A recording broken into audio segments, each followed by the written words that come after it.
SSC batch 2026 November মাসের 27 তারিখে কিন্তু তোমাদের টেস্ট পরীক্ষা শুরু হতে যাচ্ছে। আর এই টেস্ট পরীক্ষার খাতা কিভাবে দেখা হবে, প্রশ্ন কিরকম করা হবে, ফেইল করলে কি হবে, তো এই সকল গুরুত্বপূর্ণ টপিক নিয়ে আজকে আমি তোমাদের সামনে কথা বলবো। সো ফার্স্ট অফ অল, প্রশ্নটা কিরকম হয়? তোমাদের টেস্ট পরীক্ষার প্রশ্ন হয় মিডিয়াম হবে, নয়তো কঠিন হবে, কিন্তু সহজ হবে না, এটা শিওর থাকো। এবং তোমরা যদি বোর্ড কোশ্চেন সলভ করে যেতে পারো, তাহলে দেখবা যে 30 থেকে 40% কোশ্চেন তোমরা কমন পেয়ে যাচ্ছ।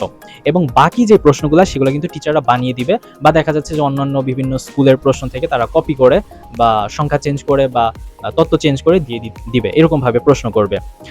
এবং খাতা মূল্যায়ন, খাতাটা কিভাবে দেখা হয়? সাধারণত টেস্ট পরীক্ষার খাতাটা তোমার একটু কঠিনভাবে দেখবে, ঠিক আছে? একটু ভালোভাবে মূল্যায়ন করবে। দেখা যাচ্ছে যে তুমি প্রি টেস্ট পরীক্ষায় 4.50 পেয়েছো, টেস্ট পরীক্ষা দেখা গেল যে একটু কম পাইলা তুমি, বা 4 পয়েন্ট পেয়েছো বা 3.50, এরকম হতে পারে, নাম্বারটা একটু কমে আসতে পারে। সো আরেকটা জিনিস, যদি তুমি টেস্ট পরীক্ষায় যদি 4 পয়েন্ট পাও, তাহলে ভেবে নিবা তুমি এসএসসিতে কিন্তু A+ পেয়ে যাবা। এবার আসো, টেস্ট পরীক্ষায় ফেল করলে আসলে কি হবে। বিভিন্ন নামকরা যে কলেজগুলো স্কুলগুলো আছে, যেমন সরকারি, তারপর হচ্ছে প্রাইভেট, যে সকল নামকরা যেই স্কুলগুলো আছে, সেখানে এক বিষয় বা দুই বিষয় যারা ফেল করে তাদেরকে কিন্তু বাদ দিয়ে দেওয়া হয়, ঠিক আছে? তাদেরকে স্কুল গ্রহণ করে না, বাদ দিয়ে দেওয়া হয়। এবং অন্যান্য কিছু স্কুল রয়েছে যারা কি করে, এক বা দুই বিষয় বা তিন বিষয় ফেল করলে টাকার মাধ্যমে তারা কি এসএসসি পরীক্ষা দেওয়ার সুযোগ করে দেয়, ঠিক আছে?